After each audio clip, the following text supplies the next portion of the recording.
This is Daikin Europe at Ostend in Belgium. The Japanese group make high-quality air conditioning systems. A lot of plastic waste is generated and they needed to reduce the volume. So a Mil-tek Model 306E was installed in the central waste area. The installation was easy as they already had a high-pressure air supply. They also installed the Mil-tek Model 205 in their spare parts and packing area.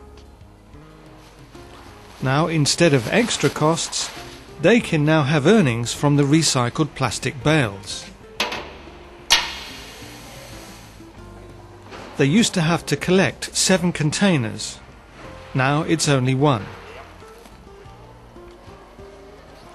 They press about 5 bales a week.